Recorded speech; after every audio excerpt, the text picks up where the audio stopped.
élevé. En fait, il est au-dessus de toutes choses. Des fois, quand on regarde à la grandeur, à la nature de Dieu, notre petit cerveau n'arrive pas à le saisir. Lui qui existait avant que rien n'existe, lui qui est venu de nulle part, lui qui se tient sur rien, toute chose ne peut qu'être qu'en dessous de lui. Impossible d'être au-dessus de notre Dieu. Il est un Dieu extraordinaire, il est élevé au-dessus de tout ce qu'on peut imaginer ou même pas imaginer. Il est le seul et l'unique vrai Dieu. A-t-il été bon pour quelqu'un cette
mais il a juste créé les cieux et la terre.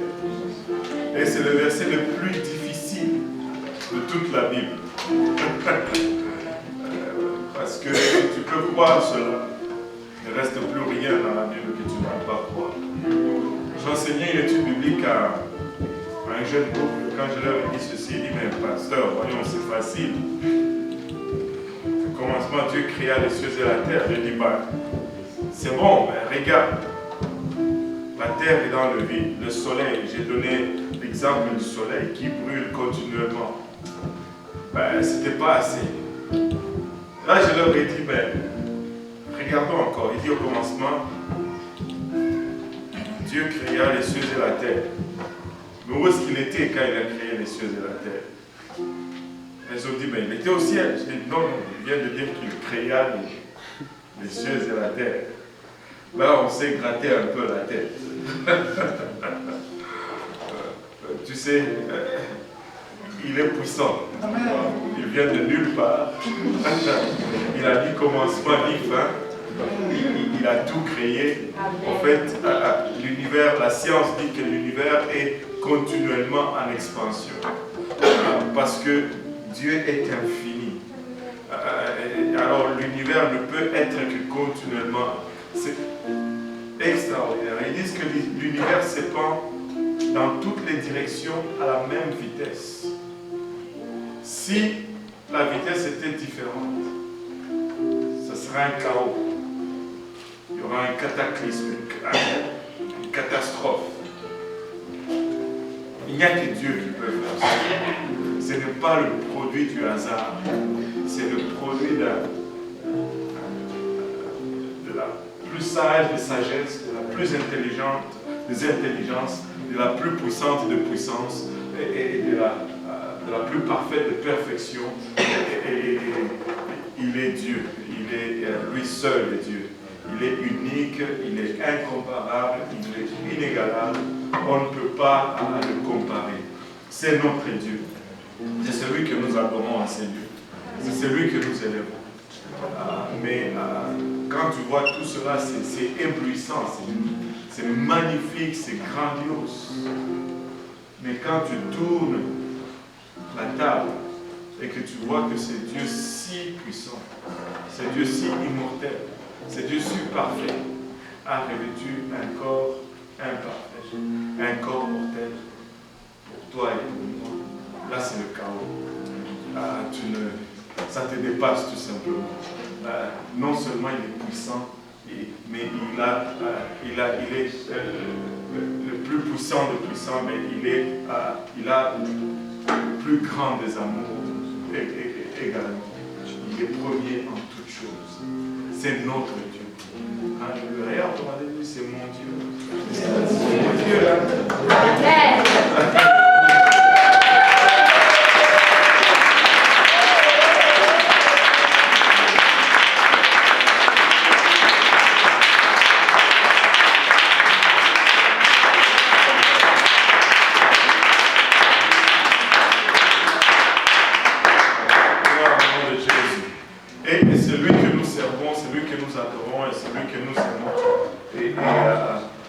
Vous pouvez vous asseoir dans la présence du Seigneur.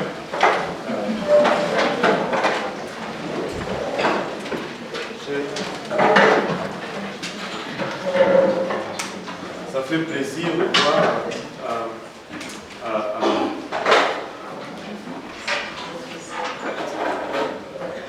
bébé.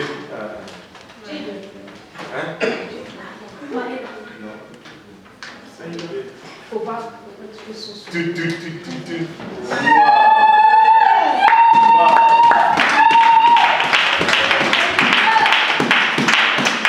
Quand je suis rentré, je pensais que c'était le frère Mutombo.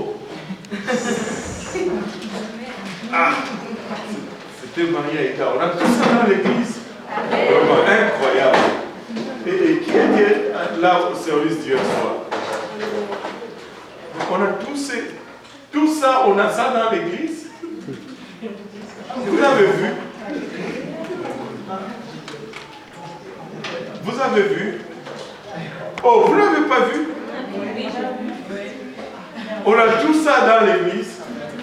Et waouh! Toi tu es au nord, moi je suis au sud. Comment on a tout ça dans l'église.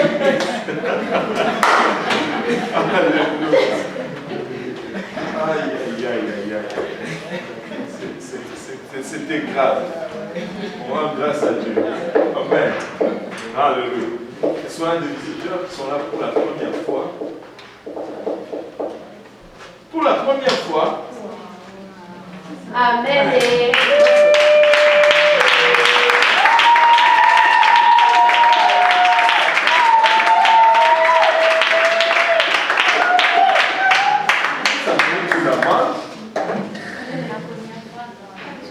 Oui, justement, ça mérite une amende.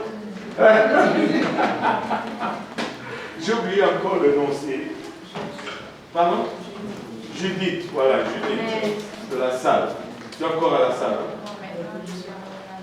À Montréal, non. Wow, de la salle à Montréal, non, c'est loin. Judith, tu es là pour la première fois.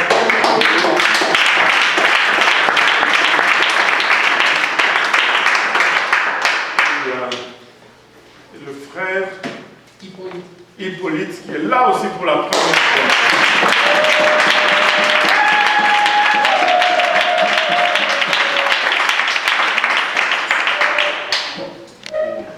Et Rose n'est pas là pour la première fois. Et je voulais juste me rappeler son nom. Alléluia. Le Seigneur est bon, n'est-ce pas? Alléluia. Alléluia. Le Seigneur est extraordinaire. Il est en train de faire vraiment des grandes choses parmi nous. Et vous savez, aujourd'hui, nous avons retiré notre permis d'occupation à l'église de l'Est. Notre permis d'occupation qui vient avec le permis d'enseignement.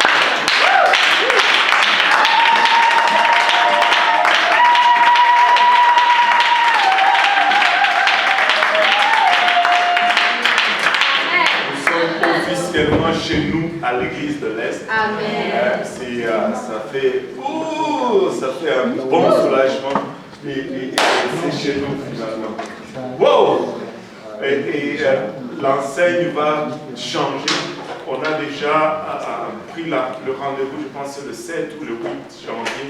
Quelque part par là, on n'a pas pu avoir du temps pour décembre. On voulait tellement que ce soit changé au mois de décembre. Mais bon, on va attendre le mois de janvier, c'est pas grave. C'est pas grave. mais nous rendons grâce à Dieu pour vraiment toutes ces péripéties. Et un grand merci au frère Jean-Yves qui a travaillé d'arrache-pied. C'était vraiment le maître d'orchestre, le chef de chantier, l'ouvrier, l'ingénieur, le conseiller et tout.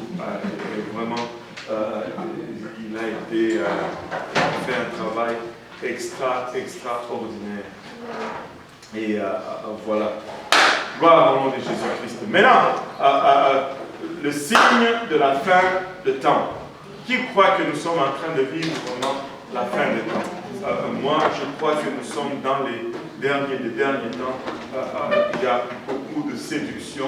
Nous avions commencé à regarder cela dans Matthieu 24. Nous avons dit que le premier avertissement que le Seigneur donne, ce n'est pas le nom de l'Antéchrist, ou bien que les gens sont fascinés par ces choses, mais c'est plutôt prenez garde que personne ne vous séduise. La séduction fait rage. La séduction fait rage. Plusieurs pensent travailler pour le Seigneur Jésus-Christ alors qu'ils sont en train de travailler pour le diable. Plusieurs pensent travailler pour l'Église alors qu'ils sont en train de travailler contre l'Église. La séduction est grave. La séduction est grave. L'Église travaille le jour. Le Seigneur dit faites vite, travaillez alors qu'il fait encore jour. Tout ce que nous faisons est sur la place publique, est ouvert. Tout ce que nous enseignons. Une fois, j'avais eu un appel d'un papa qui était très fâché contre moi. Il m'a dit, mais qu'est-ce que tu enseignes à mon fils? Il m'avait appelé d'Afrique. Il m'a grondé au téléphone. Il m'a dit, qu'est-ce que tu enseignes à mon fils? Je dis, papa, tout ce que j'enseigne, je le fais publiquement. Tout ce que j'ai dit, c'est sur la place publique. Je n'enseigne rien de particulier. Non, pas public. Mais prenez garde que nul ne vous séduise, que personne ne vous séduise. Nous avons voyagé un peu dans le signe de la fin. Nous avons vu comment les signes naturels se succèdent et ainsi de suite. Je ne me rappelle pas vraiment où nous avions arrêté dans Matthieu 24. On va regarder un peu.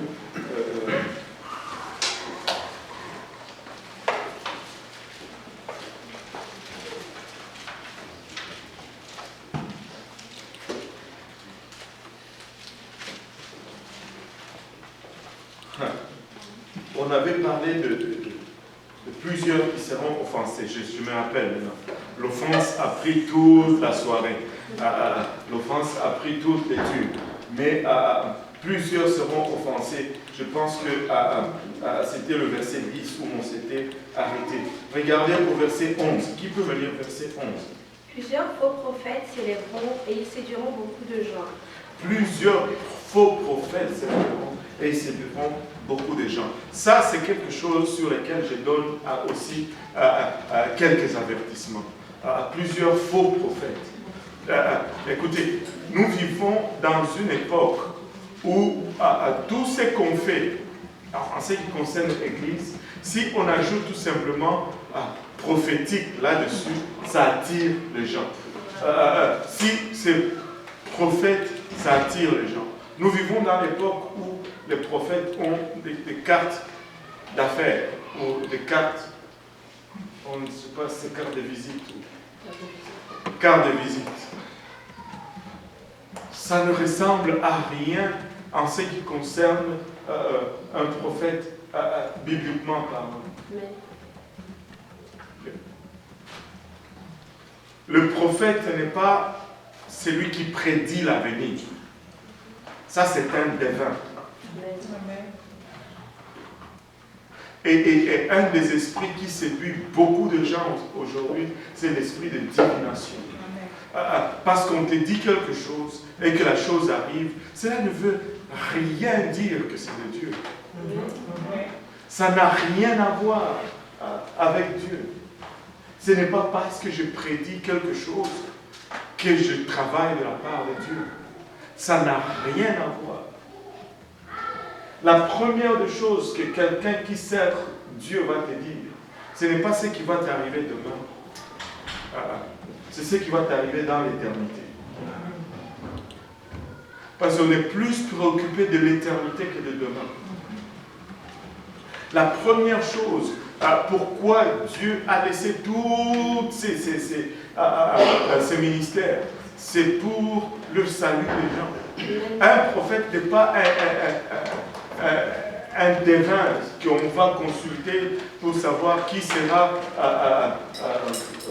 est-ce que je vais avoir tel emploi, je vais avoir telle personne sera mon mari ou sera ma femme, ou des choses comme ça.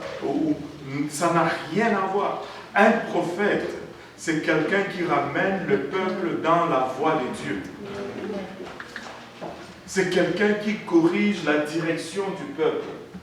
Maintenant, quand il corrige la direction du peuple, quand le peuple commence à aller dans une mauvaise direction, et très souvent, Dieu va lui permettre de voir l'avenir pour donner des avertissements précis à ce gens qu'il corrige.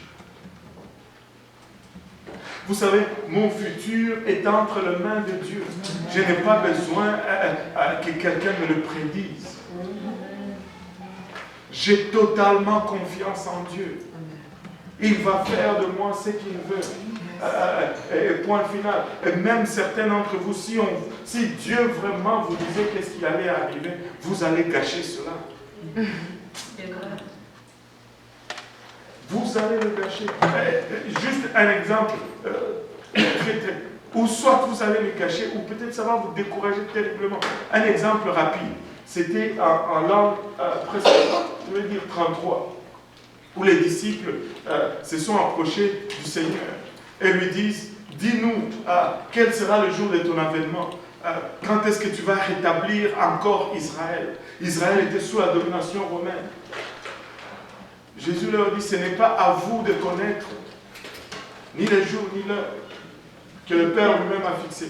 Imaginez-vous en l'an 33, s'il leur avait dit que c'était en 1948 qu'Israël allait être restauré.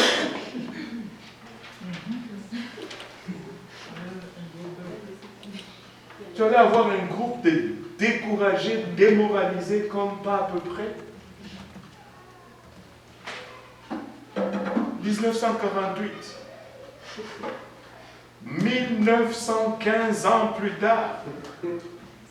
Écoute, même le plus des optimistes, des positifs, il allait être découragé. Heureusement, le Seigneur leur dit tout simplement, ça c'est pas vos oignons, vous allez prêcher seulement.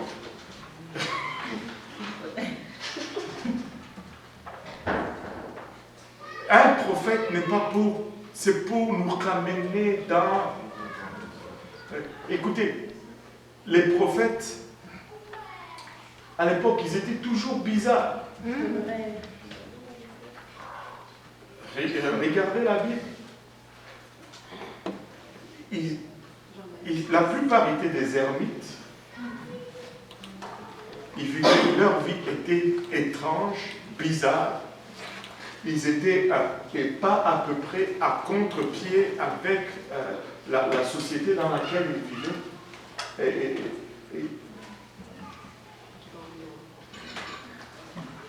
C'est ça le prophète. C'est ça le prophète. Et quand on le voyait très souvent, on avait peur. Rappelez-vous Samuel qui va chez Isaïe. Et quand il arrive, comment on le reçoit? Qu'est-ce qu'on lui dit?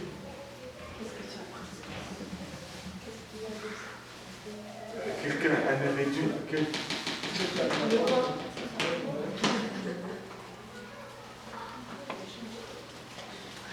quand ils le voient, ils ont peur qu'il vienne pour craquer. Il dit, est-ce que c'est une bonne nouvelle qui t'amène ou bien c'est pour encore nous chicoter que tu es en d'autres termes. Mais aujourd'hui, les prophètes sont les diseurs de bonne aventure. Et ils prédisent toujours le bien. Contrairement aux prophètes bibliques, qui ne donnait que de sévères avertissements. Mais les prophètes de 2015, c'est toujours des choses positives. Je ne sais pas, en tout cas. Anyway. Alors, plusieurs séduiront beaucoup de gens et parce que l'iniquité se sera accrue, la charité du plus grand nombre se refroidira. Waouh! Ça, c'est quelque chose sur lequel nous allons devoir faire beaucoup attention. Avez-vous déjà essayé de réfléchir pourquoi le diable nous fait du mal? Pourquoi est-ce qu'on se fait escroquer? Pourquoi est-ce qu'on se fait... Et nous tombons aussi souvent dans les pièges. Et je vais vous donner un exemple. Une fois, je rentrais, je ne sais plus d'où. J'étais au coin de Côte-Vertu et vous savez la rue où il y a un McDonald's, il y a une banque, il y a le buffet Foulan. Moi je place là-dessus. Tout le monde reconnaît Foulan. C'est ça. Il y a cette rue-là. J'étais au coin de cette rue et je devais continuer tout droit pour aller chercher Canapé chez lui. Non, plutôt T-Man. Et là, il y a un monsieur qui vient m'approcher, j'attendais le feu. Il avait un blouson en cuir, il avait des lunettes de soleil qu'il avait mis sur sa tête. Et là, il vient me voir et me dit, écoute, je suis en train d'aller à l'hôpital Sainte-Justine. Ma femme a accouché, mais je n'ai plus d'essence, ma voiture est restée à ces coins-là, et ainsi de suite. Tu peux m'aider juste avec quelques litres pour que j'arrive là. J'ai regardé, j'ai fait tout simplement parce que je m'étais déjà fait avoir à plusieurs reprises. Puis, 3 jours après, le frère Philippe m'appelle parce qu'il travaille un peu dans le coin. Il était à la même place. Il trouve la même personne. Et sa femme est encore à Sainte-Justine.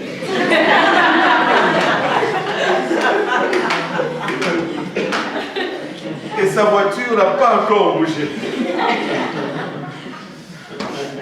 Et frère Philippe, il m'appelle, il dit, pasteur, il y a quelqu'un ici, je ne sais pas qu'est-ce que je fais. Je lui donne tout de l'argent. Je dis, monte ta vie, il part tout de suite. Il était là, ça fait 3 jours. Écoutez, et à force de rencontrer des cas comme ça, tu peux passer facilement à côté de quelqu'un qui est réellement dans le besoin. Vous savez, quand le mal abonde, la charité de plusieurs diminue. Mais je sais que c'est difficile, je sais que c'est risqué, mais nous devons faire attention à ce que cela n'affecte pas notre perception. Parce que tu sais pourquoi nous sommes blessés. Le diable nous fait le mal pour que nous ne puissions pas ministrer. Toute offense que tu subis, toute blessure que tu subis, le diable ne nous fait pas le mal juste parce que ça lui fait plaisir. C'est lorsque tu es blessé, tu commences à être plus renfermé. Tu es plus à la défensive. Alors que tu dois être ouvert. Écoutez, c'est un défi. Mais avec l'aide de Dieu, nous pouvons y arriver. Tu sais, aider quelqu'un, aimer et servir, il y a toujours un risque. Et il faut être conscient du risque que lorsque tu sers, lorsque tu aimes, lorsque tu te dévoues, tu cours le risque d'être trahi. Tu cours le risque d'être abusé. Tu cours le risque qu'on profite de toi. Je n'aime pas qu'on profite de moi. Ça me laisse une sensation bizarre. Mais si nous tombons dans le piège de réagir au mal, nous n'allons plus être en mesure de faire le ministère. Qu'est-ce que nous allons faire? Ben, nous allons encore aimer. Avec l'aide de Dieu, nous allons encore servir. Mais nous allons essayer de discerner. Quand on voit que c'est de l'abus, on dit tout simplement non. Par exemple, ici à l'église, il y a déjà eu quelqu'un qui est rentré dans le bureau à Pasteur Blanc. Il dit, oh, bon, j'ai besoin de me payer l'autobus pour aller, je ne sais pas, à Cornwall. Ma mère est décédée, elle est au salon funéraire, tel, blablabla, je suis mal pris. Bon. Pasteur Blanc me dit, il n'y a pas de problème. Moi, je connais un pasteur à Cornwall. Je vais l'appeler. Et quand il a pris le téléphone pour composer, le type est sorti du bureau en courant. Nous vivons dans ce monde où les gens viennent expressément. Il y en a, je ne sais pas si, des fois, ils ont tellement menti qu'ils oublient. Il y en a qui sont déjà passés ici 3 fois avec le décès de leur maman. 3 fois, la même mère meurt 3 fois. Et ce sont des choses vraies. Vraies. Moi, j'étais témoin pour la 2e fois du même type. Mais le risque, c'est que l'amour de plusieurs risque de se refroidir. Mais s'il y a un temps où nous devons prier que le Seigneur nous remplisse de sa compassion, c'est aujourd'hui. Parce qu'à force de rencontrer ces escrocs, nous risquons de nous barricader et de passer à côté des gens qui sont vraiment dans le besoin. Amen. Verset 13. Mais celui qui persévérera jusqu'à la fin sera sauvé. Waouh! Mais celui qui persévérera jusqu'à la fin sera sauvé. Tiens, voici un coup pour ceux qui croient que le salut est inconditionnel. Il dit, celui qui persévérera jusqu'à la fin sera sauvé. N'était-il pas sauvé au début? Oui, il était sauvé. Mais s'il ne persévère pas, il ne sera plus sauvé. Il faut être sauvé, mais il faut rester sauvé. C'est encore plus difficile de rester sauvé que d'être sauvé. C'est toute une lutte. Et cette bonne nouvelle du royaume sera prêchée dans le monde entier pour servir de témoignage à toutes les nations. Alors viendra la fin. Alors viendra la fin. Moi, j'ai toujours regardé ce passage comme étant la prophétie qui me réconfortait. Je me disais, la bonne nouvelle n'est pas encore prêchée à toute nation. Mais j'ai été sorti de cette illusion très vite lorsque j'ai réalisé que ce n'est pas tout le monde, c'est toute nation. Amen. Ce n'est pas tout individu ou toute personne, mais c'est toute nation. Maintenant, nommez-moi une seule nation qui n'est pas encore atteinte par l'évangile. Moi, je n'en connais pas. L'évangile est partout. Même en Chine, l'évangile est là. Même dans les pays les plus musulmans, l'évangile est là. Partout, l'évangile est prêché de nos jours. Il n'y a pas une seule nation qui n'est pas encore atteinte par l'évangile. Et regardez, Luc, c'est Luc 21, 26. La parole de Dieu dit, les hommes rendant l'âme de terreur dans l'attente de ce qui surviendra pour la terre, car les puissances des cieux seront ébranlées. Waouh! Et ils disent que les hommes succomberont des terreurs, la peur. Si nous vivons dans un monde de peur, c'est aujourd'hui. Regardez ce que le terrorisme nous fait faire. Une fois, c'était agréable de voyager. L'avion, c'était cool. Mais aujourd'hui, il faut quasiment te déshabiller avant de prendre l'avion. Tu enlèves les chaussures, tu enlèves la ceinture, tu enlèves le veston. Et gare à toi si ton pantalon ne tient pas.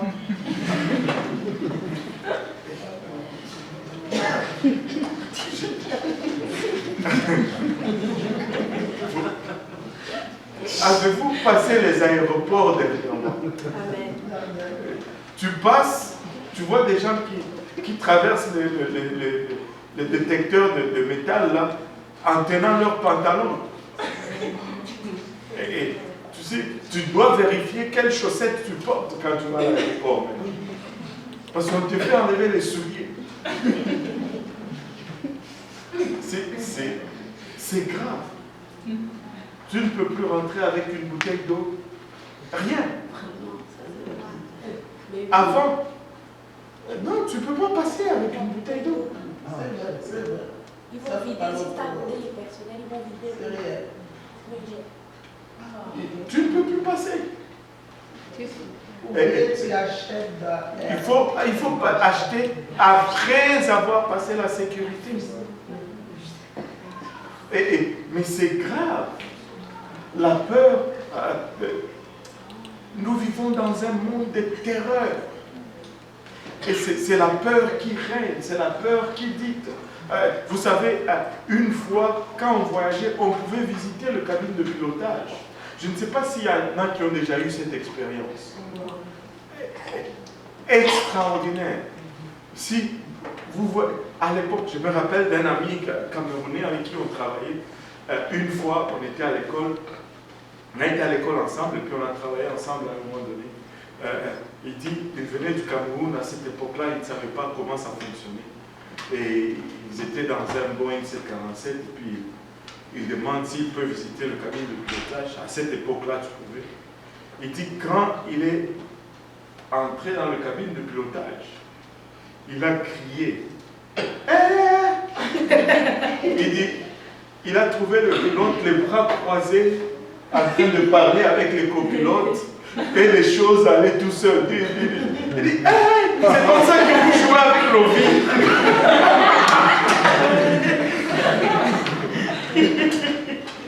Parce que dès que tu décolles, c'est le pilote automatique. Amen. Et ça va tout seul, cette affaire.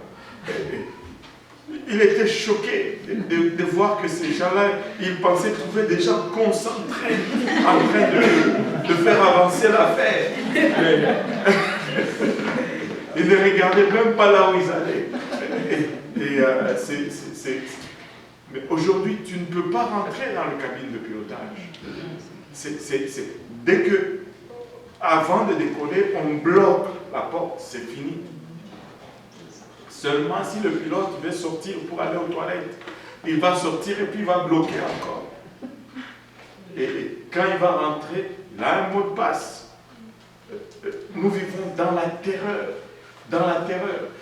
Je me rappelle, après le 11 septembre 2001, je pense que c'était en 2003 ou en 2002, je pense, j'étais allé en Italie pour rencontrer ma mère avec ma fille. Ma fille, elle avait 2 ans.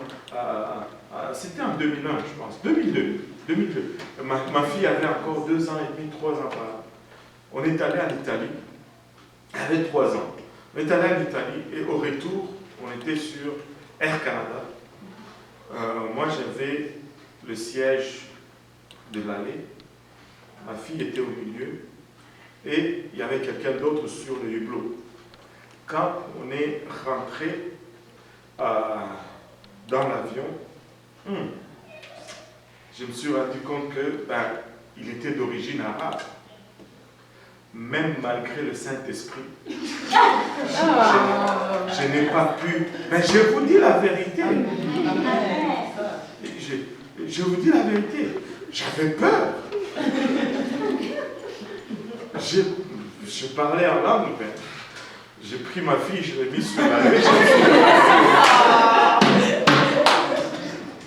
Écoutez, c'est ce que je me suis assis sur le milieu. J'ai mis ma fille de côté. Et je n'ai pas dormi.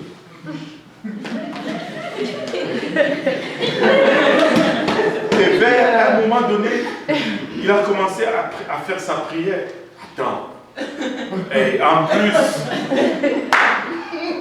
j'étais nerveux. jusqu'à ce qu'on est arrivé et que l'avion est atterri. Là, on se calme. Et que ça venait de Bardé il n'y avait pas longtemps. Hey, j'ai parlé en langue. J'ai tout fait. Il fallait que je... L'instinct paternel était là. Mais nous vivons... Tout ça, je vous dis ceci pour vous dire que nous vivons dans une époque de terreur. Où à moindre bruit, on est tous aux aguets. Écoutez, juste fais exploser même un ballon dans le métro aujourd'hui. Tu verras comment ça va. Et tu vas faire la prison pour cela.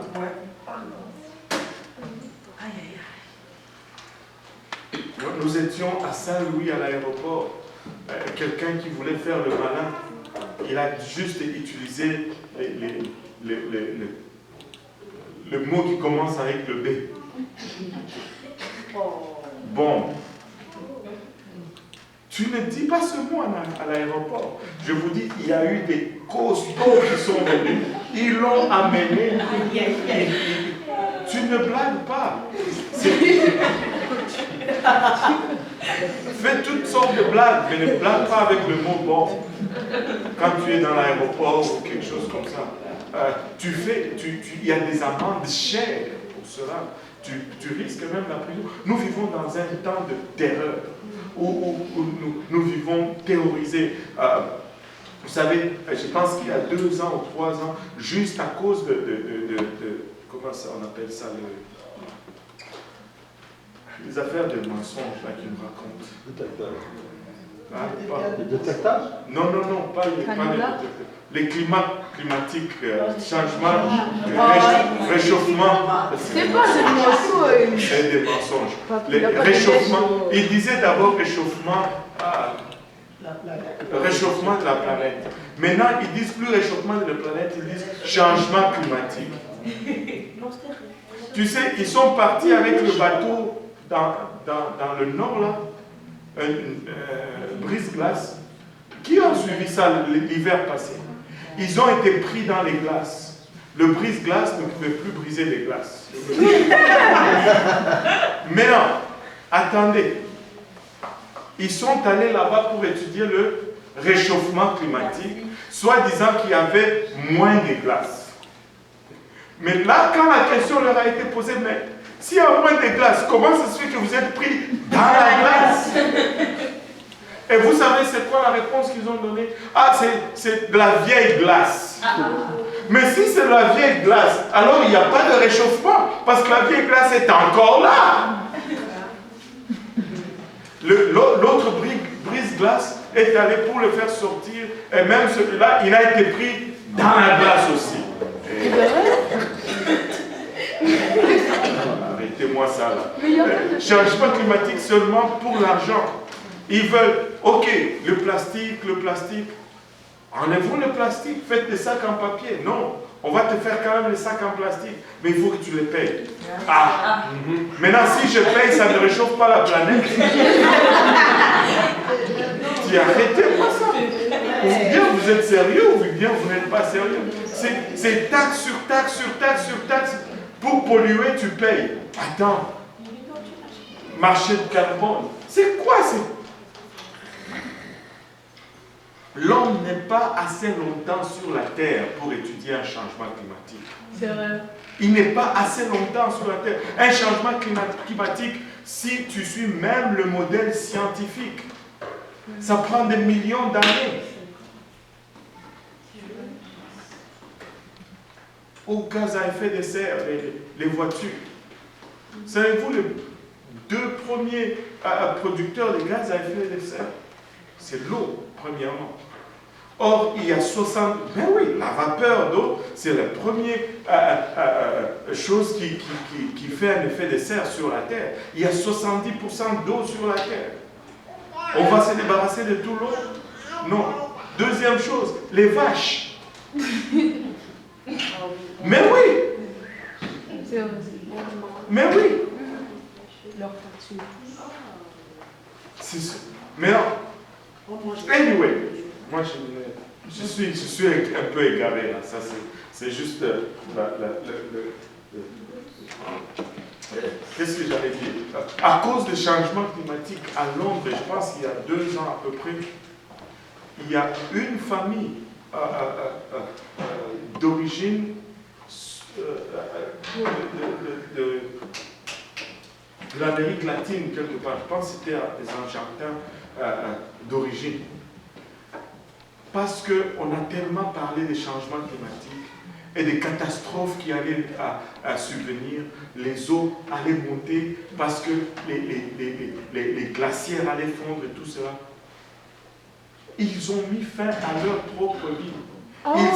Oui, ils se sont suicidés à cause de la peur du changement climatique.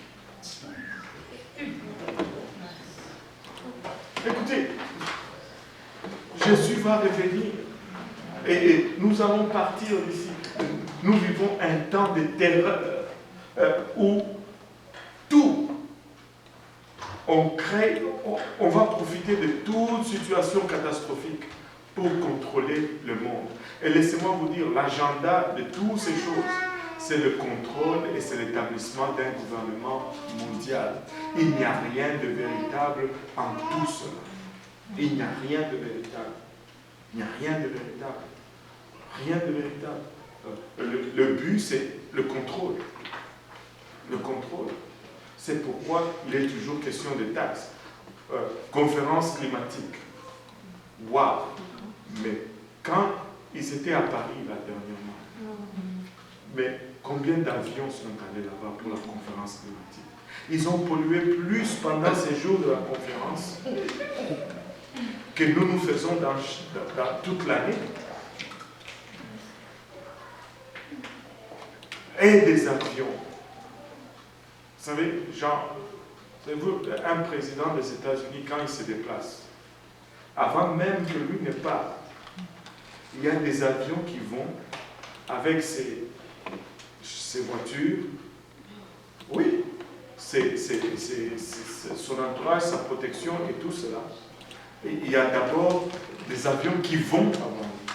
Et puis lui, il suit après. C'est la peur. Et le but, c'est le contrôle. Le but, c'est le contrôle. Savez-vous combien, j'essaie de sortir du sujet, mais savez-vous combien on paye de taxes sur 1 litre d'essence? Mettons juste sur chaque dollar que tu payes, disons que tu achètes $1 d'essence, tu payes combien de sous de taxes là-dedans? Pas 15, mais non. C'est bien plus. Aller à la station d'essence, certaines stations d'essence, ils le mettent là. Pour chaque dollar que tu payes d'essence, je pense que 45 sous, c'est juste les taxes de ceci, les taxes de cela, les taxes de ceci, les taxes de cela. C'est pourquoi nous qui produisons l'essence ici, nous le payons plus cher que ceux à qui nous le vendons, qui sont les États-Unis. Et c'est tout simplement le contrôle. Ne vous y trompez pas, c'est le contrôle. Anyway, la peur. C'est 2 Timothée 3, 2 Timothée 3, 5. 2 Timothée 3, 5 dit: ayant l'apparence de la piété, mais reniant ce qui en fait la force. Ayant l'apparence de la piété et reniant ce qui a fait la force. Ils vont avoir l'apparence, le monde religieux aujourd'hui, à l'apparence de la piété, mais la force d'une vie pieuse, comme on dit même, une vie de piété. C'est la sanctification. Comment mener une vie de piété sans la sanctification? Moi, je ne sais pas. Il y a J'avais difficile à le croire mais on me l'a déjà confirmé à 2-3 reprises. Il y a des places où tu vas, surtout si c'est l'été, on te dit carrément l'église est fermée pour cause des vacances.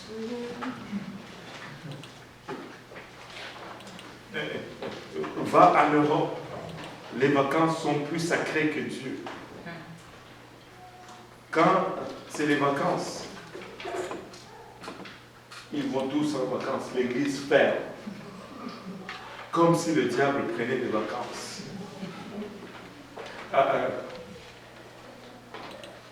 Je me rappellerai toujours de celle-ci. C'était une année où il y avait encore le mondial. Le mondial se jouait. On était dans la Coupe du Monde qui s'est jouée en Afrique. C'était quelle année? 2010. Bon, c'était en 2010. On était dans le service. Ces jours-là, je ne sais pas si c'est le Ghana qui jouait ou si c'est... Je ne sais plus quel pays jouait. On a commencé le service, tous les frères étaient là. Mais nous, on adorait, on dansait, on avait les yeux fermés.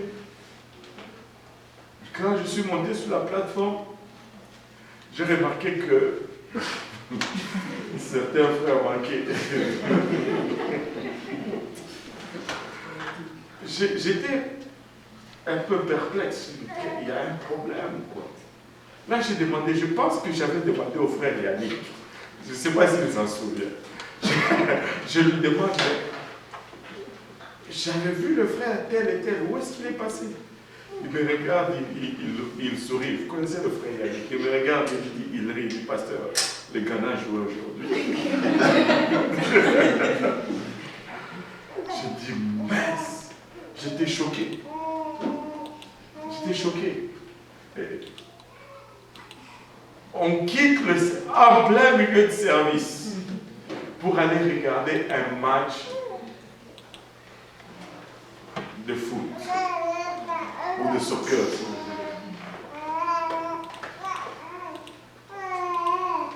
Je ne sais pas si vous réalisez cela. On quitte le service. Et ça, c'est un autre signe de la fin, où les priorités ne sont plus ce qui devaient être. Les gens, le bruit de guerre, on en a parlé. 2 Timothée 3, c'est quoi 3, 3, 2.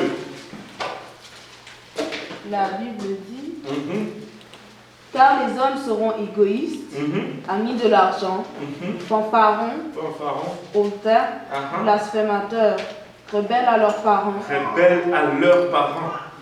Et regardez, on a eu toute une démonstration hier de cela. Je ne sais pas si je vais revenir sur chacun des thèmes. La mère est là. Elle peut nous expliciter cela. Maman.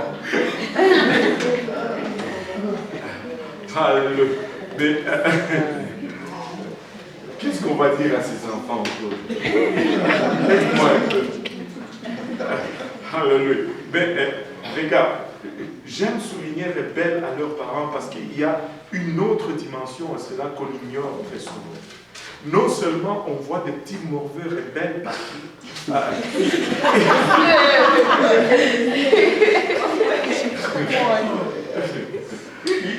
Ils pleurent dans les magasins. Quand ils veulent quelque chose, c'est ça. Un jour, j'étais au travail quand je travaillais encore à la Monde Sécurité. Et puis un de mes collègues m'a dit, chez moi, ce n'est pas moi qui est le boss, ce n'est pas ma femme qui est le boss, ce sont les enfants qui sont boss. J'ai dit, honte sur toi. Moi, c'est moi qui ai le boss chez moi. Écoutez, du temps qu'ils ne payent pas le loyer, ce ne sont pas eux qui vont décider chez moi. Si tu veux décider, va payer le loyer. Va payer le loyer. Point final. Moi, je paye, et puis toi, tu me fais suer. Mais attends. Pardon? Excuse-moi un peu là. Moi, je n'ai pas eu ce privilège avec mes parents. De mon temps. Hey! Tu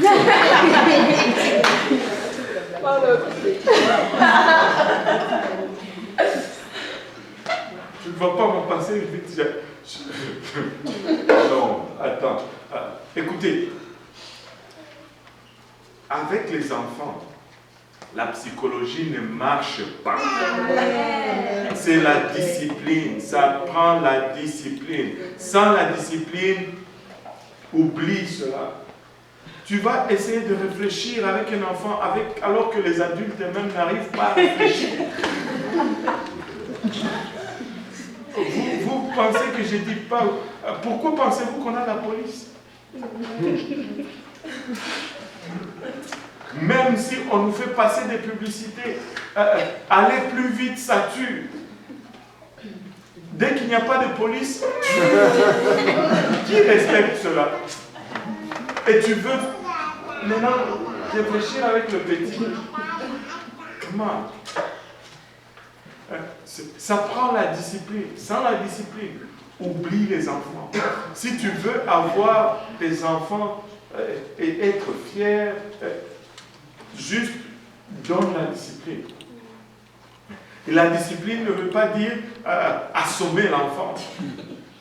Mais des fois, la planche la planche de connaissance doit être appliquée au derrière de l'ignorance. Tu le tournes là, deux bonnes taloches, ça passe plus que toute explication.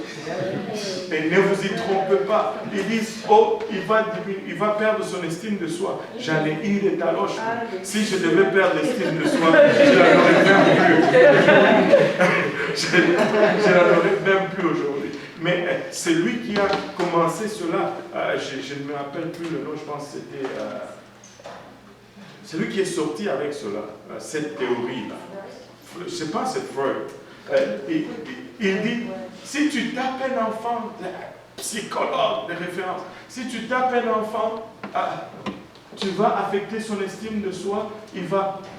Mais lui-même, son enfant s'est suicidé. Oui, maman. Son enfant se suicide, mais il veut montrer à tout le monde comment élever leurs enfants. Mais attendez, ma Bible me dit, si tu épargnes le bâton de la correction, tu es en train d'envoyer cet enfant en enfer. Et la Bible a toujours raison. Des fois, ça prend tac, tac, tac, et ça règle tout, je vous dis. Amen. Prochaine fois, tu dis seulement, David. Le message est passé. Mais attendez, moi, selon la Bible, pas selon Freud ou peu importe son nom. Non seulement une génération d'enfants qui mènent leurs parents. Vous savez, en plus de cela, une génération d'enfants qui désobéissent à leurs parents passe à côté du seul commandement avec une bénédiction.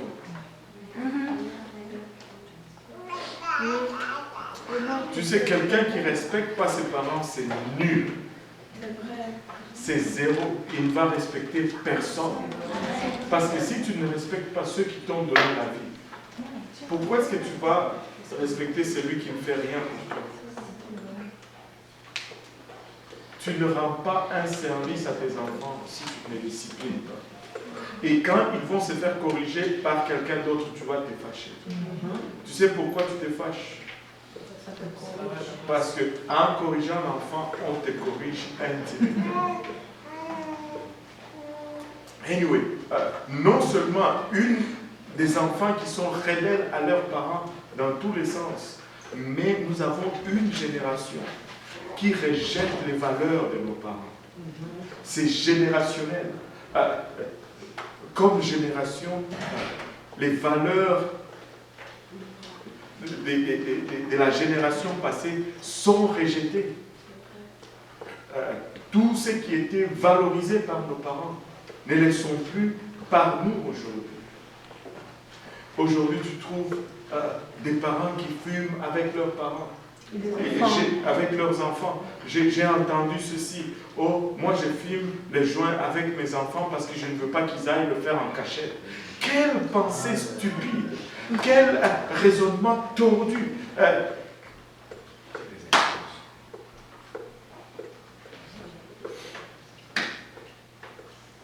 Pourquoi juste ne pas fumer le joint?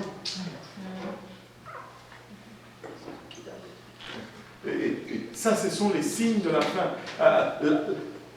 Ils mangent, festoient et tout, comme s'il n'y avait pas de lendemain. Écoutez, s'il y a un temps où les gens festoient, c'est aujourd'hui. Il y a toutes sortes. On dirait que les gens ne pensent qu'à l'amusement.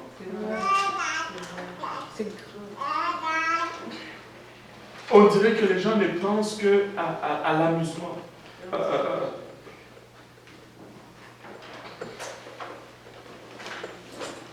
Anyway, comme s'il n'y a pas de lendemain. Tu vas voir des gens, des personnes qui semblent normales. Mais je me rappelle une fois, j'étais sur Sainte-Catherine. Et non, ce n'était pas Sainte-Catherine, c'était Sherbrooke, proche de l'université McGill. Il était genre 18h, il commençait à peine à faire sombre. Tu vois deux jeunes filles, alors ivres. Je ne sais pas si c'était ivre d'alcool ou ivre de drogue, mais pieds nus, presque à moitié vêtus, déambulants. Mais si tu les regardes, ce sont des jeunes qui devraient être normales, devraient être à l'université, et nos universités sont devenues des pires endroits de débauche, des pires endroits de consommation d'alcool, des pires endroits de promiscuité. Et ce sont là les élites de demain. Et vous vous demandez pourquoi nos pays ne fonctionnent pas. Si un dirigeant, un candidat dit « Moi, je n'ai jamais fumé du pot », il ne va pas être élu. Mais si le candidat dit « Moi, j'ai déjà fumé du pot et je vais légaliser le pot », et c'est lui qui se fait élire. On est en train de vivre une pièce de théâtre. Aide-nous, Seigneur. C'est une vraie pièce de théâtre que nous sommes en train de vivre. Anyway, mais tout ceci sont des signes de la fin. Les bruits de guerre, on en avait parlé, des guerres même qu'on appelle des guerres oubliées. Et ça ne va aller. Il y a des gens qui disent « Oh, on va essayer de faire mieux, on va améliorer les choses. » Non, la Bible dit que ça va aller de mal en pire. Ça va s'empirer. Mais alors que ces choses arrivent, alors que nous voyons ces choses arriver, la Bible nous dit « Nous pouvons élever nos têtes parce que ça veut dire que la fin aussi est proche. » Ce que nous pouvons voir comme situation catastrophique, ce que nous pouvons voir comme... un autre signe, j'ai oublié de vous le dire, si vous étudiez l'histoire des nations qui ont régné sur la terre, presque dans toutes les nations qui ont dominé sur la face de la terre, quand l'homosexualité et la perversion étaient amenés sur la place publique et acceptés, ces nations ont chuté. Bon entendeur, salut. Nous sommes à la fin de ces sociétés. C'est la fin. Mais la fin, c'est une situation de détresse pour le monde. Mais nous devons regarder à cela et ne pas être déprimés. Tu nous dis peut-être, pasteur, cette étude, nous sortons d'ici déprimés. Non, laissez-moi vous dire, nous ne devons pas sortir d'ici déprimés, parce que la Bible nous dit que là où le péché abonde, la grâce surabonde. S'il y a un temps où nous pouvons faire la différence, c'est maintenant. C'est quand les ténèbres sont encore plus épaisses, que la lumière devient encore plus distincte, plus claire, plus sharp. Et si nous allons reluire, le monde autour de nous devient ténèbres, mais ça ne fait que nous mettre en évidence encore davantage. Si nous avons une opportunité de travailler pour Dieu, c'est aujourd'hui. Si nous avons une opportunité de prêcher, c'est aujourd'hui. Si nous avons un jour où nous allons être en contraste avec notre entourage, c'est aujourd'hui. Et quand nous voyons ces choses arriver, nous pouvons nous réjouir parce que la fin approche. Je ne sais pas pour vous, mais il y a de ces jours où je me réveille et je dis, Seigneur, je suis fatigué. Reviens même aujourd'hui parce que je n'ai pas envie de passer un autre jour comme c'était hier, par exemple. Je ne dis pas que hier c'était mauvais, je dis juste un jour comme ça. Mais il y a de ces moments où tu es oppressé de partout. Tu veux juste partir ici, tu veux juste entendre la trompette. Une voiture va klaxonner, tu vas penser que c'est la trompette, si on peut partir d'ici. Et des fois tu as juste hâte de partir. Mais laissez-moi vous dire, même alors que ça semble de plus en plus probable, alors que les moqueurs s'élèvent et ils disent que, oh, ça fait déjà 2000 ans que vous racontez cette histoire, laissez-moi vous dire, Christ revient et aujourd'hui il est plus proche de son retour qu'il était hier. Et il va revenir pour son Église.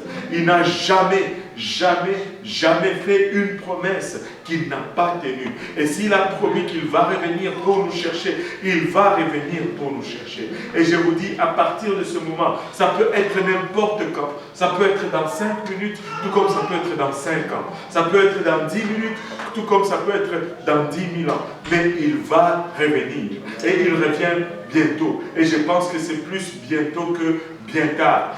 Christ est en route et il revient bientôt. Toute la terre, je pense que c'est Romains 8, 22. Souffre les douleurs de la Ouais. Romains 8, 22. Or, nous savons que jusqu'à ce jour, la création tout entière soupire et souffre les douleurs de l'enfant. La création tout entière soupire et souffre les douleurs de l'enfantement.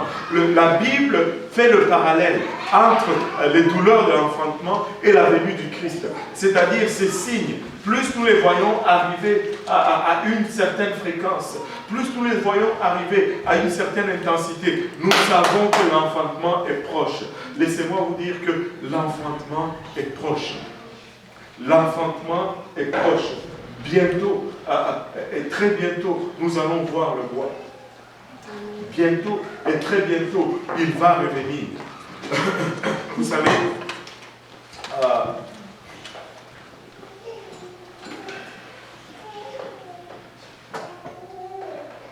allons juste lire 1 Thessaloniciens 4, je pense.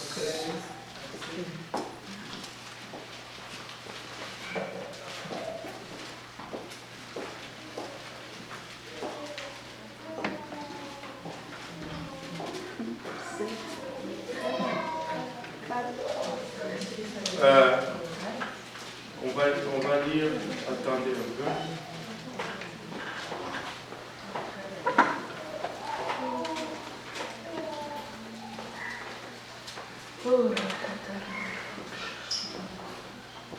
Oui, on va les lire à partir du verset 13. Nous ne voulons pas, frères, que vous soyez dans l'ignorance au sujet de ceux qui dorment, afin que vous ne vous affligez pas comme les autres qui n'ont point d'espérance. Car si nous croyons que Jésus est mort et qu'il est ressuscité, croyons aussi que Dieu ramènera par Jésus et avec lui ceux qui sont morts. Voici, en effet, ce que nous vous déclarons d'après la parole du Seigneur.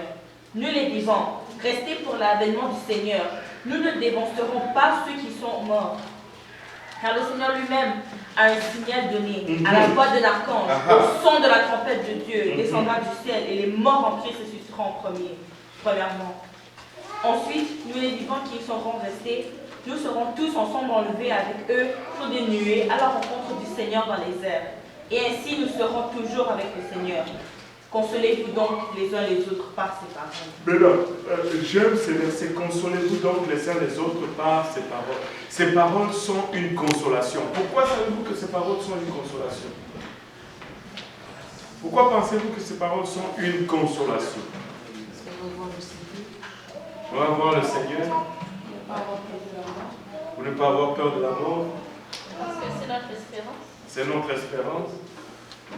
C'est la consolation pour tes souffrances. Qu'est-ce que je suis en train de... Qu'est-ce que je voulais... sur quoi je voulais attirer votre attention, c'est que quand on regarde la fin de temps, il y a toujours trois courants de pensée. Il y a ceux qui croient ou qui pensent ou qui enseignent que l'enlèvement va avoir lieu avant la tribulation. Il y a ceux qui pensent et qui croient que l'enlèvement va avoir lieu au milieu de la tribulation.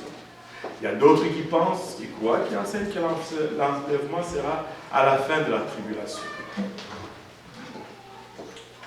Maintenant, tu peux croire que l'enlèvement c'est avant, pendant ou après, et être enlevé quand même. Ce n'est pas ça qui fait que tu es dedans ou tu es dehors. Donc on ne va pas se chicaner là-dessus. Amen. Amen. Tu peux croire que l'enlèvement c'est avant la tribulation. Et l'autre croit que l'enlèvement c'est après. Et vous pouvez rester amis. Amen. Parce que ça n'a rien à voir si tu participes ou pas.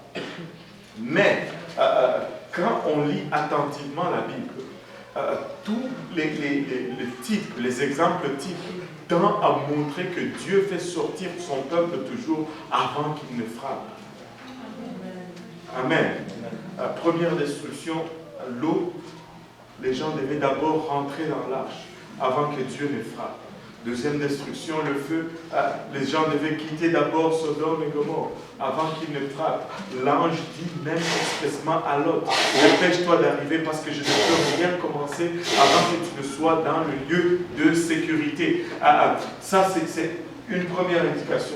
Deuxième indication, ces paroles sont une consolation, en tout cas pour moi, parce que je sais que je ne veux pas avoir à souffrir le règne de l'Antéchrist.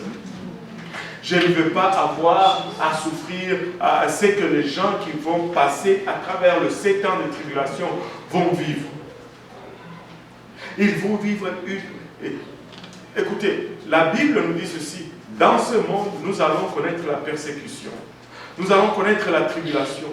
Mais il y a une différence énorme entre une tribulation et la grande tribulation. Ce qui va arriver dans les 7 ans, la Bible appelle cela la grande tribulation. Et la Bible appelle cela le jour de la colère du Seigneur.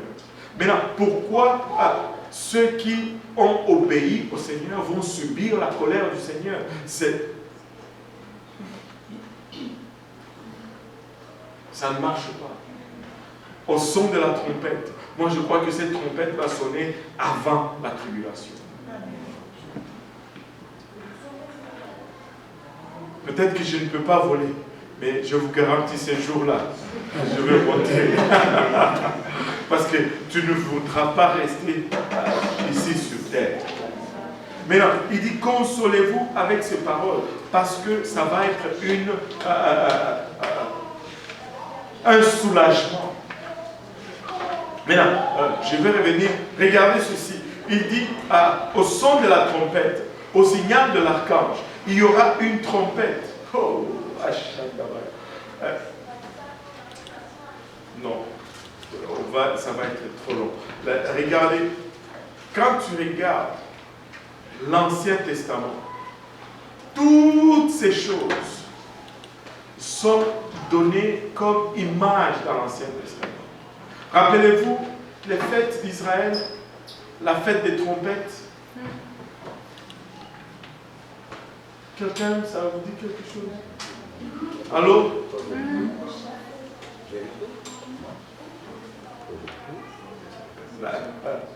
Dans le calendrier juif,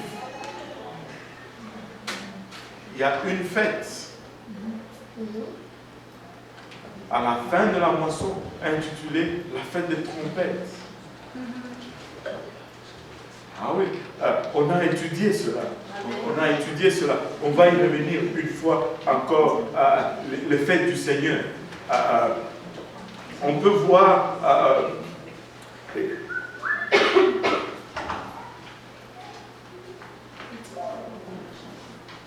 je pense que ça va nous perdre. On va. Au son de la trompette, je veux dire, au son de la trompette, les morts en Christ, premièrement, vont ressusciter. Si tu es mort en Christ, tu vas ressusciter. Même si tu es décomposé, tu vas revenir à la vie. Je prêchais à Joliette, je me suis senti d'illustrer cela de cette façon. Même si je suis décomposé, et qu'il y a des vers de terre qui ont mangé ma chair, et qu'ils sont partis, et qu'un oiseau a mangé ce ver de terre, et que cet oiseau est parti, et que cet oiseau a été mangé par un autre animal, et qu'il a fini quelque part. Laissez-moi vous dire, cette poussière qui est dans cet animal va revenir dans le ver de terre, va revenir dans cet oiseau, et va revenir à moi parce que je vais ressusciter. Je vais ressusciter. Les morts en Christ ressusciteront premièrement. Les morts en Christ ressusciteront premièrement, mais les vivants qui seront en ce temps-là vont être transformés de ces corps mortels. Ils vont revêtir l'immortalité. Alléluia. Et ils vont devenir comme Christ. Ils ne vont plus être soumis aux lois de cette nature. Ils vont monter, alléluia, malgré la pesanteur. Ils vont monter comme ça. Parti. Et ça, c'est une consolation. Alors que ces choses arrivent au comble, et avant que tout ça n'explose, nous allons être partis. Nous allons être partis. C'est pourquoi, écoutez, ne mettez pas votre espérance dans les choses de ce monde. N'accumulez pas de biens dans ce monde. Je ne vous dis pas à vivre pauvre. Si Dieu vous bénit, jouissez de ce que Dieu vous bénit. Mais ne mettez pas votre espérance dans cela. Écoutez, quand tu vas partir, je ne pense même pas que tu vas partir avec ces vêtements. Parce que quand je vois la Bible dans l'Apocalypse, ils ont tous des robes. Ils ont tous des robes. Les robes que vous refusez de porter, c'est tout ce qu'on va porter.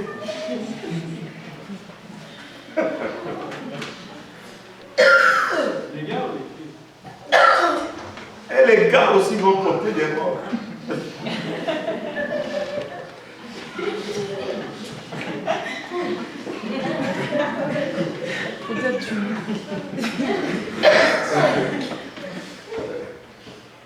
Ils vont tous porter des robes. N'avez-vous pas lu cela dans le livre de l'Apocalypse?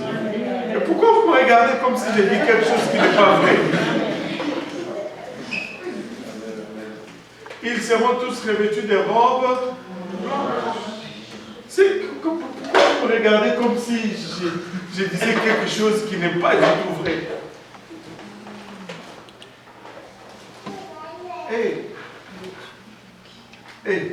Oh. En tout cas, ok. Bon, et attends un peu. Et ils vont. On va tous monter. On va tous monter. Et en ces temps-là, certains qui connaissent cette vérité vont être dans la détresse. Parce qu'ils vont réaliser qu'ils ont peut-être joué. Mais là, le jeu était fini. Et des fois, c'est pour des stupidités. Pour des stupidités. Pour des stupidités. Écoutez, on n'a amené rien, on ne va ramener rien.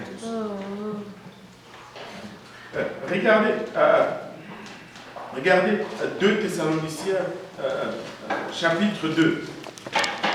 Pour ce qui concerne l'avènement de notre Seigneur Jésus-Christ et notre réunion avec lui, nous vous prions, frères, de ne pas vous laisser facilement ébranler dans votre bon sens, et de ne pas vous laisser troubler, soit par quelque inspiration, soit par quelques paroles ou par quelques lettres qu'on dirait venir de nous, comme si le jour du Seigneur était déjà là. Que personne ne vous séduise d'aucune manière, car il faut que l'apostasie soit arrivée auparavant, et qu'on ait vu paraître l'homme du péché, le fils de la perdition, l'adversaire qui s'élève au-dessus de tout, ce qu'on appelle Dieu ou ceux qu'on adore, jusqu'à s'asseoir dans le temple de Dieu, se proclamant lui-même Dieu. Là, il se réfère à une prophétie de Daniel. L'Antéchrist doit régner d'abord. L'Antéchrist va s'établir.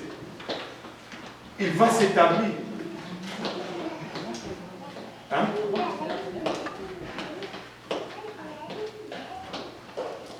Il ne va pas être révélé comme l'Antéchrist. Mais il dit, si ceci n'est pas encore arrivé, vous savez,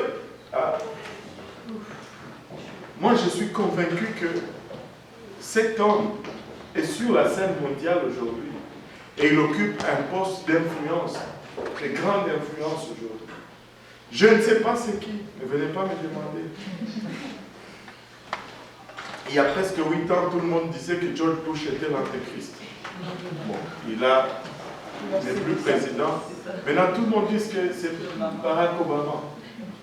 Je ne sais pas si c'est lui. Mais je sais qu'il n'est pas vraiment pour Christ, en tout cas.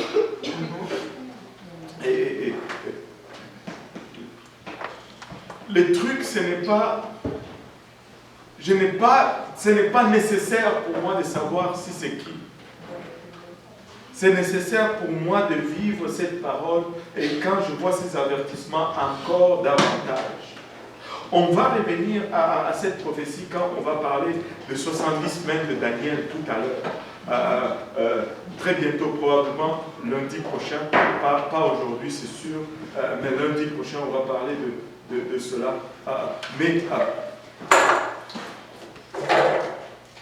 Nous sommes... Il y a des gens qui enseignent même que l'enlèvement a déjà pris place. Vous avez déjà entendu cela? Non? Oui. Vous le connaissez? Oui. Il y a des gens qui enseignent que l'enlèvement a déjà eu lieu.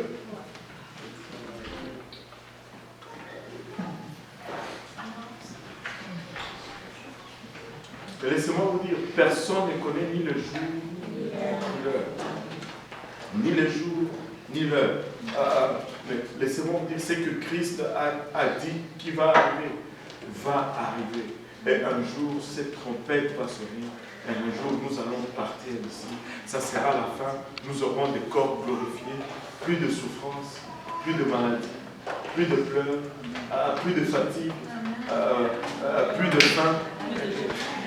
Écoutez, si je veux sortir, je n'aurai pas besoin d'aller par la porte. Je peux juste catricher ici. Catricher, ça c'est un soirée. Et je peux juste prendre un raccourci ici et sortir par le mur. Je pars. Waouh! Waouh! Écoutez, tu peux tout faire, mais ne manque pas l'enlèvement. Tu peux, ne manque pas l'enlèvement. C'est le rendez-vous le plus important pour tout chrétien. Parce que ceux qui vont ressusciter à la première résurrection, ils vont directement au ciel. Parce qu'il y aura 2 résurrections. La première résurrection, ça sera pour ceux qui sont morts en Christ. Ceux qui appartiennent à Dieu vont ressusciter premiers. Et ils ne ressuscitent pas pour un jugement punitif, mais ils ressuscitent pour un jugement, je ne sais pas si le mot existe, mais je vais l'inventer quand même, récompensatoire. Waouh!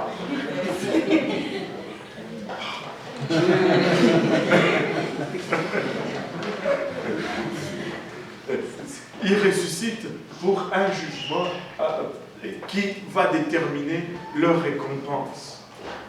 Quand on dit le jugement commence dans la maison de Dieu, c'est parce que oui, il y aura un jugement dans la maison de Dieu. Mais le jugement dans la maison de Dieu, c'est le jugement du tribunal de Christ. Et le jugement du tribunal de Christ vient du mot bima, qui veut dire une plateforme à l'époque romaine, d'où on décrétait les décrets du Sénat ou le décret impérial, une place où on récompensait les athlètes, une place où les Olympiens venaient et recevaient leur laurier sur la tête. Écoutez, notre jugement ne va pas être un jugement pour savoir si nous sommes sauvés ou pas sauvés, parce que Christ nous garantit le salut. Si nous sommes en Christ, nous sommes sauvés. Mais il va y avoir un jugement quant à savoir notre récompense. Il y en a qui auront presque rien comme récompense, il y en a qui auront des grandes récompenses.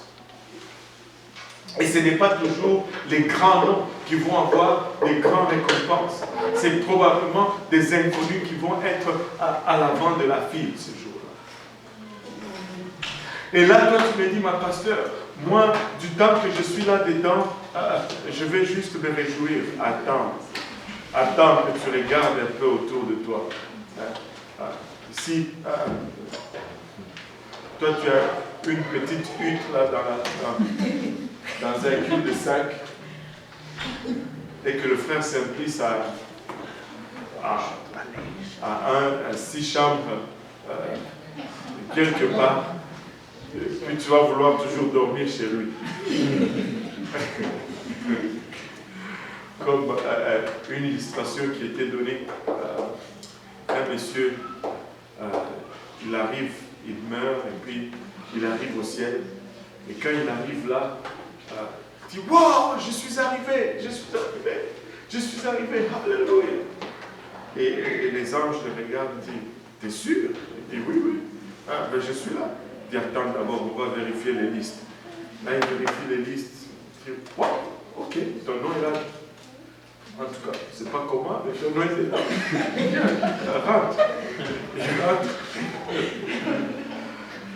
Il rentre. Et là, il demande c'est où sa maison. Il est tout content.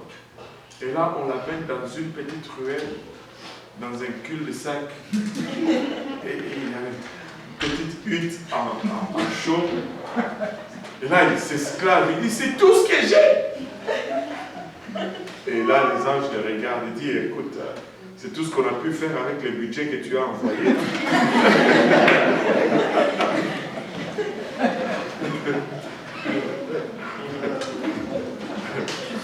C'est juste une blague. Mais qui illustre une vérité. Il y en a, la Bible nous dit qu'il y en a qui vont juste sauver de peine et misère.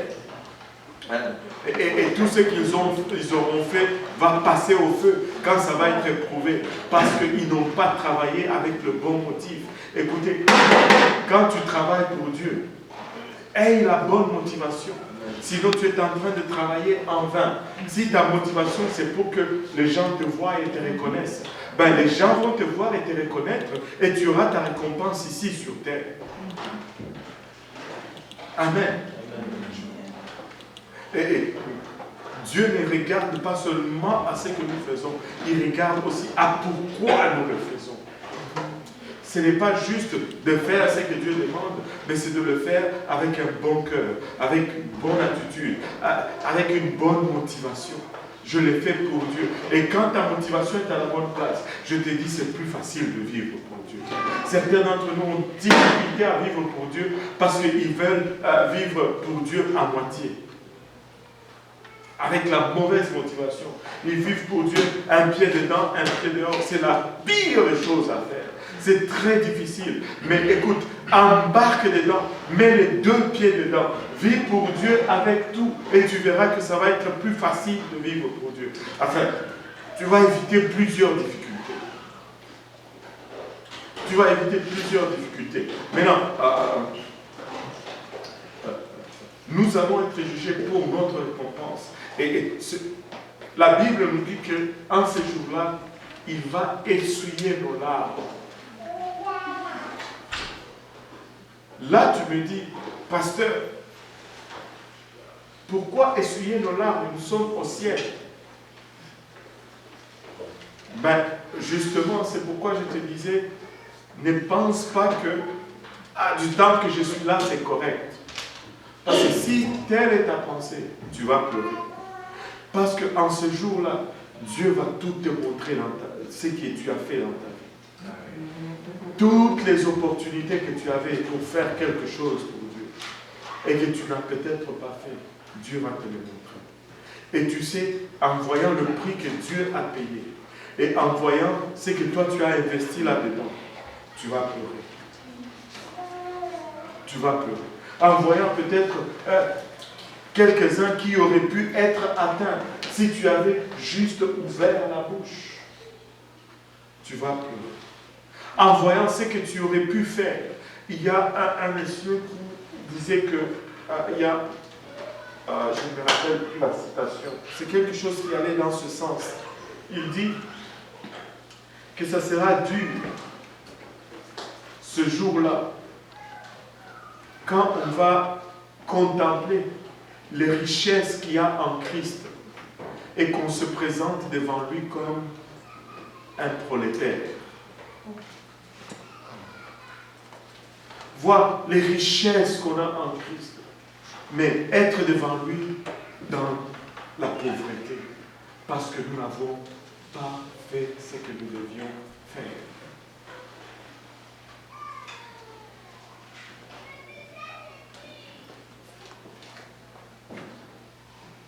Nous devons travailler pour le Seigneur.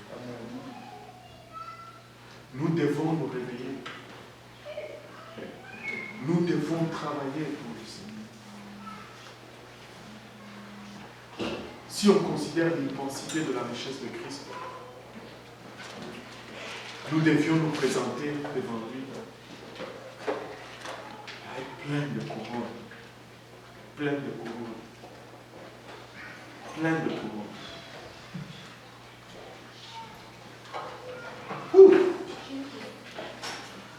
Attendez un peu. J'ai mis sur la place presque toutes les questions. Je vais arriver. Amen. Maintenant,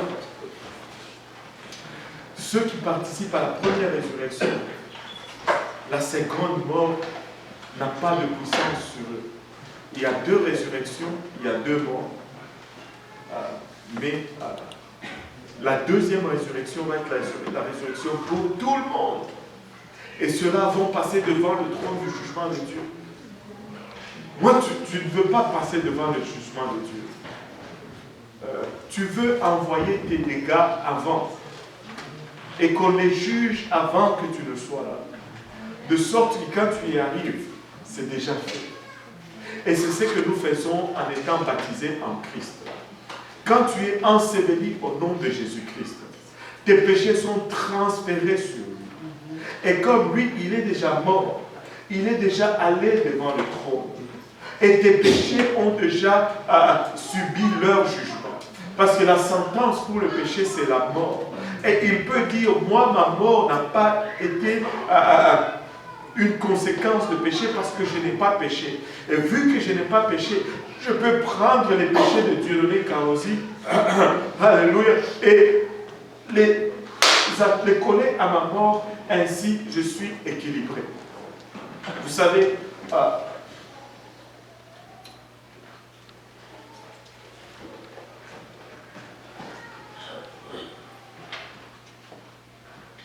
refuser de porter le nom de Jésus-Christ,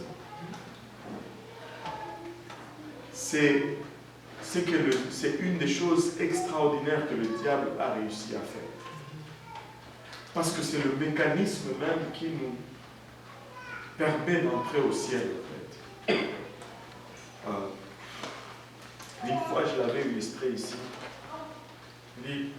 Juste si nous pouvons réfléchir un peu comme humains. Qui veut aller devant Dieu avec ses mauvaises œuvres et ses bonnes œuvres dans la balance pour voir lesquelles qui vont peser le plus?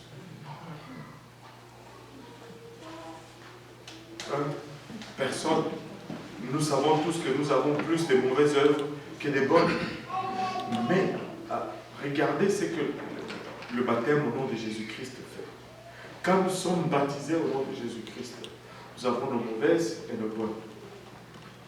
Mais vu que nous portons maintenant le nom de Jésus-Christ et que ce nom est mort, sans péché, toutes nos mauvaises œuvres ou nos péchés sont aspirés littéralement par sa mort. Ça part. Ce qui fait que du côté de mauvais, il n'y a plus rien. Et la balance penche du côté de bonnes œuvres. C'est ça le salut par la grâce. C'est ça le salut par la grâce. Mais pour que cela fonctionne, il faut que le nom de Jésus-Christ soit injecté là-dedans. Parce que c'est le seul nom qui est mort sans péché. Tu dis, mais oui, j'ai été baptisé au nom du Père. Ah, oui, mais quel Père? Il y a plein de pères qui sont morts avec des péchés. Lesquels on va prendre? Même le diable lui-même s'est targue être le père de mensonges. Oh, j'ai été baptisé au nom du Fils. Quel Fils? Il est le Fils de la perdition aussi. C'est le nom de Jésus-Christ que ça prend dans le baptême pour que cela soit efficace. Acte 10:43 nous dit que tous les prophètes rendent de lui ce témoignage que quiconque croit en lui reçoit par son nom le pardon des péchés. J'aime le nom de Jésus-Christ. Et vous devez aimer le nom de Jésus-Christ. Anyway, la fin arrive et la fin est pour bientôt et cette trompette va sonner et nous voulons être prêts pour la trompette. Marie-Carmen, vous avez une question?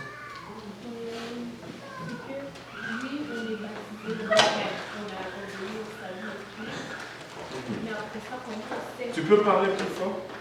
On a obéi au salut, du salut. Comment vous faites pour savoir si la personne là,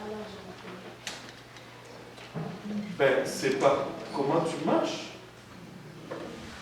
Il n'y a que toi, c'est pas moi qui va te le dire. C'est toi qui le sais et Dieu le sait plus que n'importe qui dans le monde. Parce que c'est toi qui sais ce que tu as fait quand tu étais chez toi lorsque personne n'était pas là. C'est toi qui sais qu'est-ce qui a commencé dans ton cœur et ce n'est pas compliqué. Nous connaissons la parole de Dieu et c'est qu'elle demande. S'il y a quelqu'un qui va le savoir, premièrement c'est toi. Personne d'autre. Tout le monde peut se tromper là-dessus. Sauf toi-même.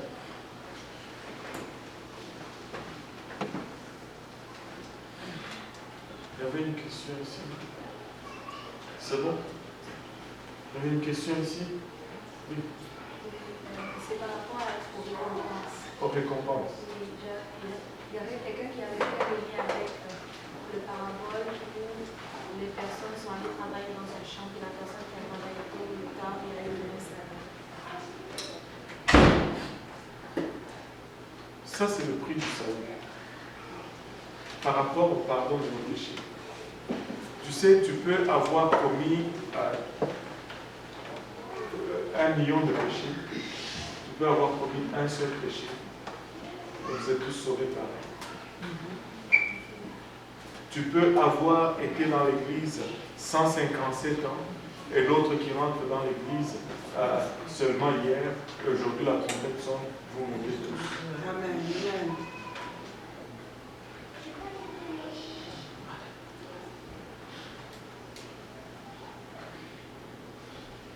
Mais la Bible nous dit que nous allons être récompensés selon nos œuvres.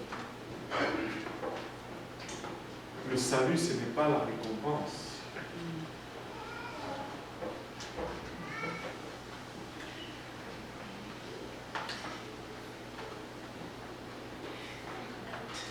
Le salut, ce n'est pas la récompense. Le salut, on l'a gratos.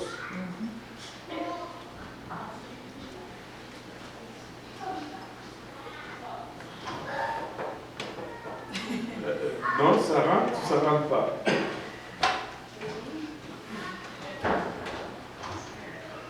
Oui, ça. Aussi?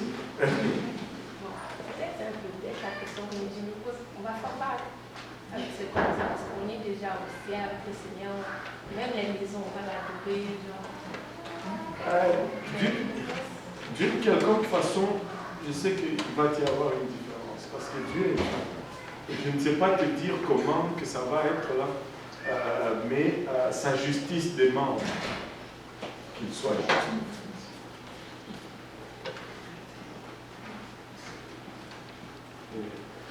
Je ne sais pas à quoi ça va, mais je sais que ça va être différent.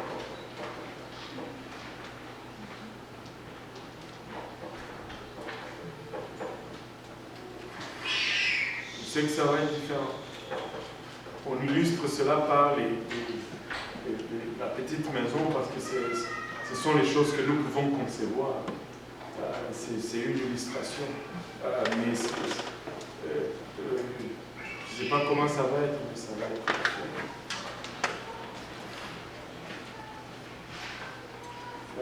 Oui, mamie. Pour moi, je ne suis pas encore clair comment le salut, c'est pas une récompense. Parce que le salut ne nous est pas donné parce que nous avons fait quelque chose. Le salut nous est donné gratuitement. Une récompense, c'est parce que tu as travaillé. Or, le salut, c'est par la grâce que nous sommes sauvés. Mais une fois que nous sommes sauvés par la grâce, nous commençons à travailler pour le Seigneur. Mais maintenant, c'est ce travail qui est récompensé. Et c'est pourquoi ce n'est pas contradictoire, car la Bible nous dit que chacun sera jugé selon ses œuvres, mais pas un jugé de sauver ou pas sauver, mais un jugé de récompense ou pas récompense. Mais sauver tous, nous allons être sauvés pareil. Alors, c'est sauver pour une récompense, c'est pas le salut. Là, je n'ai pas compris bien. Non, je veux savoir, est-ce que c'est, par exemple, récompense, c'est quand on va aller au ciel, c'est ça le propos. Nous allons au ciel par la grâce. Est-ce que ça c'est clair? Juste parce que nous avons obéi à l'évangile, ce n'est pas parce que nous avons travaillé pour le Seigneur. Écoutez, quand même, réalisez que c'est rien. La parole de Dieu dit, crois, fais-toi baptiser au nom de Jésus-Christ. Ça te coûte quoi? Rien. Rien là. Et demande le Saint-Esprit te le donne, ça te coûte rien. Tu n'as rien fait pour avoir ça là. Tu vas me dire, oh, je suis quand même allé dans le vestiaire, quand même. C'est pas ça là. C'est pas ça. Il n'y a pas un travail. Mais une fois que tu es sauvé, tu dois l'évangéliser. Ça, c'est du travail. Ça va te coûter le temps. Tu dois prendre soin des nouveaux dans le Seigneur. Ça, c'est du travail. Certains, tu dois donner de ton argent. Certains, tu dois donner de ton temps. C'est du travail. Ça te coûte quelque chose. Et c'est cela que Dieu va récompenser. C'est pourquoi il y aura des courants. Il dit, les œuvres de certains, je pense que c'est dans Timothée ou quelque chose, les œuvres de certains vont brûler, ils vont juste être sauvés à peine. Mais d'autres, il dit, il y en a qui bâtissent avec l'or, ils bâtissent avec le bois, ils bâtissent avec la chaume et ils bâtissent avec les pierres.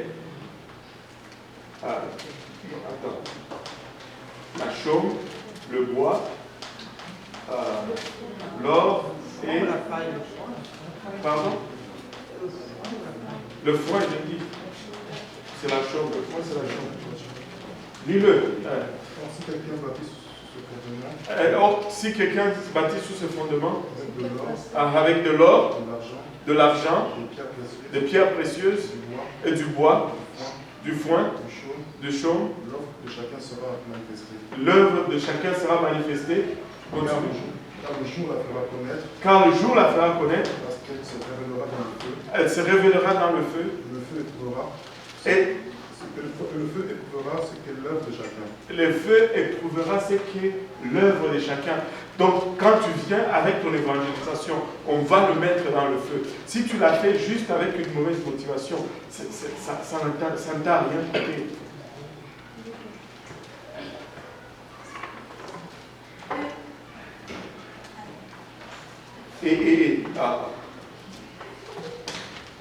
Tu sais, nous voulons vivre cheap pour le Seigneur. Nous voulons servir le Seigneur sur le pouce. Pour que je vienne à l'église, il faut que quelqu'un vienne me chercher. Pour que je fasse ça, il faut... Non! Écoute, en ce jour-là, le Seigneur va regarder et dire, tu es peut-être allé à l'église, mais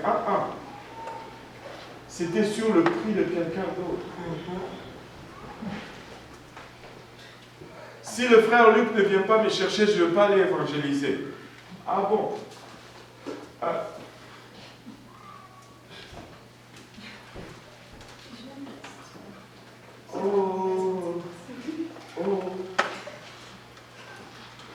Et si le frère Luc n'est pas à l'évangélisation, personne n'est là.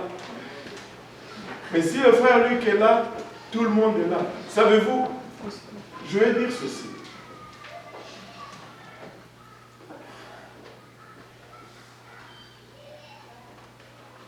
Il faut suivre Dieu. Il faut suivre Dieu. Amen. Il ne faut pas suivre le pasteur ou... Comment ça se fait que si j'annonce que je ne serai pas là le dimanche, il manque presque 100 personnes dans le service.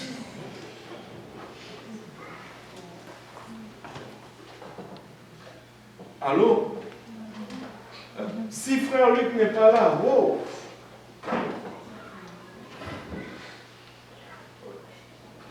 C'est une mauvaise motivation. Parce que tu les fais pour la vue des gens. S'il y a des gens, tu vas prendre ces torchons-là, tu vas balayer partout. Mais si les dirigeants ne sont pas là, quelqu'un d'autre va passer le balai. On passe la chaîne de prière dans le... Je vois cela beaucoup. On passe la chaîne de prière pour mettre les noms là. La chaîne de prière vient, elle vient d'ici, toi tu regardes ici. Même juste la prendre pour la passer à l'autre personne, tu ne veux pas.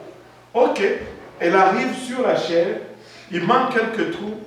On dit, ok, on a besoin de quelqu'un mardi.